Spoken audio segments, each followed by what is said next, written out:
Good morning, students. In the previous video, we have started the chapter The Luncheon. It is a humorous story. It is a story of a writer and his fan. His fan asked to see him, and she decided that they are going to meet at a fancy restaurant for lunch. So you know why it is so humorous, because that lady, she was telling again and again that she only had one thing for luncheon and she is not stopping anywhere. She was eating and eating. But the thing is that was not a problem. Problem was that the writer did not have much money to pay. So last line of this paragraph: for myself, I chose the cheapest dish on the menu, and that was a mutton chop. Then she said, I think you are unwise to eat meat. She said, I don't know how you can expect to work after eating heavy things like chop. I don't believe in overloading my stomach.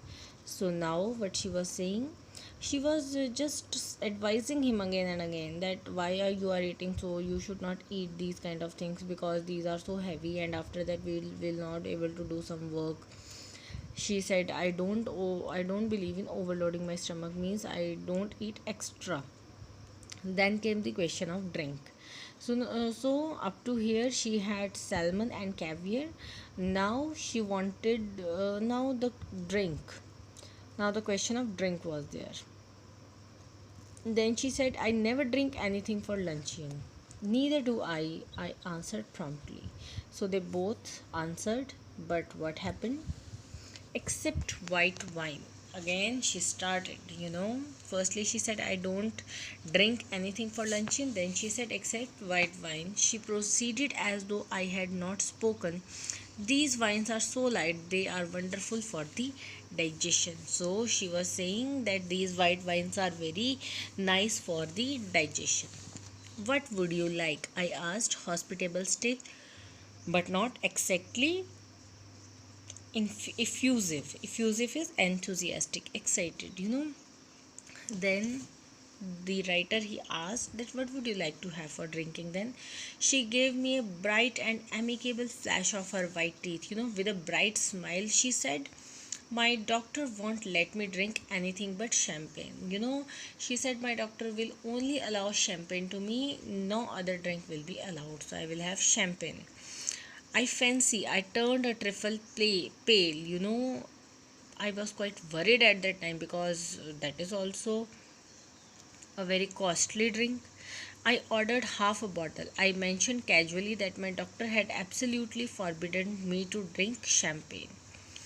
Then, he told, he ordered half a bottle and he told her that his doctor has advised him not to drink champagne at all. What are you going to drink then? He said, I am going to drink only water. Don't worry about me. She ate the caviar and she ate the salmon. She talked gaily of art and literature and music. She had eaten that salmon also, that caviar also, and then she was happily talking about art and literature and music. But I wondered what be the bill would come to. When my mutton chop arrived, she took me quite seriously to task. I was quite worried at the time that what kind of bill we are going to have. And when my dish arrived, my mutton chop arrived, she was quite seriously, she was lecturing me. I see that you are in the habit of eating a heavy luncheon. I am sure it's a mistake. Why don't you follow my example and just eat one thing? I am sure you would feel ever so much better for it. Now, you know, by herself, she had salmon, she had caviar, she had champagne, and the writer only had mutton chop. And what she was doing, she was lecturing him again and again and asking him to follow her example, that she only eats one thing in the luncheon, and that is not true. I am only going to eat one thing, I said, as the waiter came again with the bill of fare. So the writer said, I'm just going to have one thing. And at that time the waiter came with the bill, but she waved him aside. with the airy gesture only. That means she asked him not to come now. No, no, I never eat anything for luncheon. Just a bite. I never want more than that. And I eat that more as an excuse for conversation than anything else. She said, I don't eat luncheon at all. Just a bite I used to take. और वो भी इसलिए so that I can talk to a person. I couldn't possibly eat anything more unless they had some of those giant asparagus. Now she said, कि possibly, I could not be able to eat anything more except they had some of those giant asparagus. Asparagus is plants whose shoots are used as vegetable. I should be sorry to leave Paris without having some of them. So she was feeling that I will not feel good if I will leave Paris without eating them. My heart sank. I felt so bad. I felt so worried. I had seen them in shops and I knew that they were horribly expensive. My mouth had often watered at the sight of them. So now the writer was thinking that I have seen them in shops and they are so expensive. I also wanted to eat them, but because of less money, I have not eaten them. Madame wants to know if you have any of those giant asparagus, I asked the waiter. So the writer asked the waiter about those giant asparagus, and he was trying. That waiter would say no, but with a happy smile spread over his broad priest-like face, and he assured me that they had some so large, so splendid, so tender that it was a marvel. It was a so nice dish. He said that they have very nice asparagus with them. I'm not in the least I'm not in the least hungry, my guest sighed. But if you insist, I don't mind having some asparagus. Now the lady said, I'm not hungry at all, but if you are insisting, I will have asparagus. I ordered them. Aren't you going to have any? Then the lady asked that you are not going to have any asparagus? Then the writer replied, I never eat asparagus. I know there are people who don't like them.